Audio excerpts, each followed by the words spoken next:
Okay, let's have a look at this one now. So we'll start off by claiming the limit to be 0. And that would mean then for all epsilon greater than 0, there exists an n such that for all n greater than n, the absolute value or the distance between xn and the limit will be less than epsilon. Now, that means what we have to do is basically find the capital N. So let's start by looking at the distance between the sequence and the limit.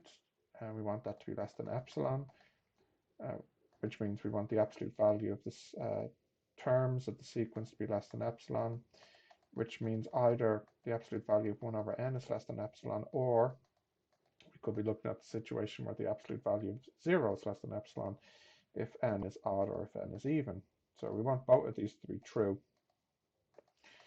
Well, the second case is always true, so we only need to worry about the first case, 1 over n being less than epsilon, which boils down to saying that n needs to be more than 1 over epsilon.